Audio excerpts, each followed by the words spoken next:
If there's one character that really got the most recognition in the Skywalker saga, specifically within the sequel trilogy by Disney and Lucasfilm, is that of course of Kylo Ren / Ben Solo, portrayed by Adam Driver. This is Mike Zero. Make sure to subscribe if you're new to the channel for future Star Wars content. Now, that's not to say that the character of Rey was not as popular as Kylo Ren.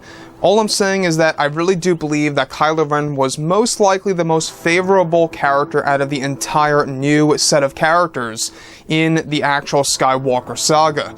Now, when we look at everything related to what J.J. Abrams and Rian Johnson and Chris Terrio did with the sequel trilogy, we do know that there's a lot of inconsistencies within the actual sequel trilogy movies, and that was one of the major problems of it all.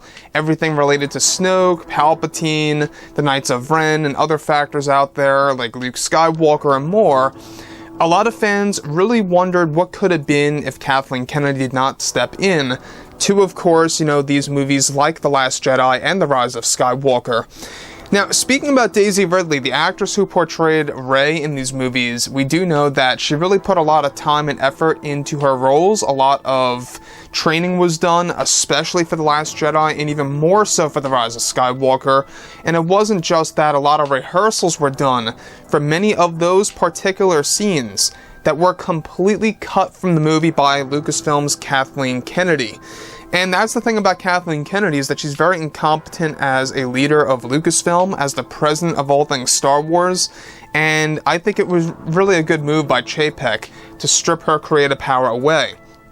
However, what's really intriguing about all of this is that since the release of The Last Jedi by director Rian Johnson, the Star Wars fandom has been greatly divided over the creative choices that were approved by Lucasfilm's Kathleen Kennedy based on what she allowed Rian Johnson to do with The Last Jedi and even The Rise of Skywalker.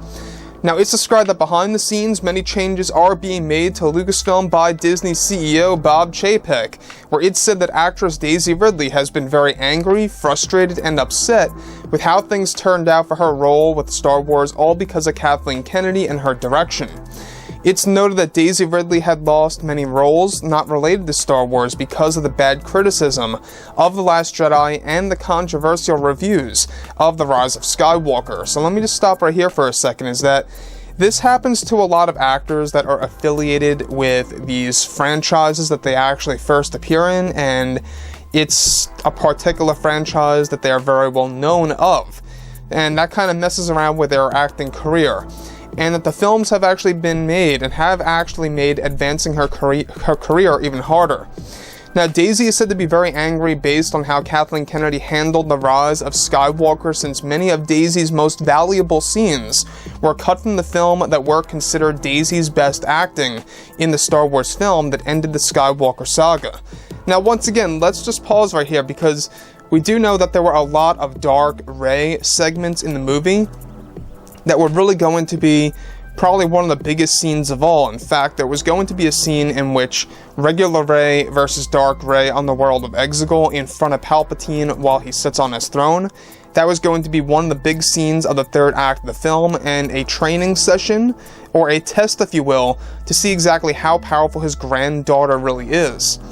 Now, the problem with Ridley is that she finds herself in a similar pattern that Natalie Portman actually fell into during, of course, the release of Star Wars Revenge of the Sith and everything that happened after, to have to really dig to find proper roles for her acting career to advance.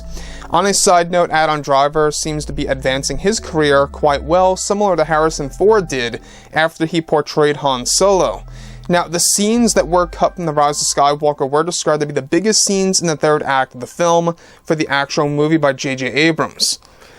So here's the thing about Daisy Ridley, alright? I'm not a big fan of the character of Rey and all.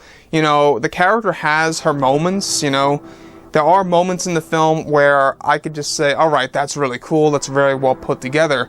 But for the most part, I will definitely say that I think that this character needed a more in-depth story. She needed more explanation as to exactly, why she got the powers that she did, rather than just shoehorning Palpatine in there and just saying, oh, she's just powerful because she's a Palpatine. And I get that, I get that's a story choice, and I get that a lot of you guys out there might like that. But the way I see it is that that was their quick fix, essentially, to just tell fans why she's so powerful in comparison to, you know, let's say for example, Kylo Ren, who she beat twice.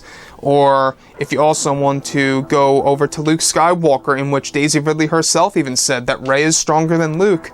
I mean, all these crazy things, right? You would imagine that at least with some training, it would make more sense. With some training, Rey could very well be to that type of power level.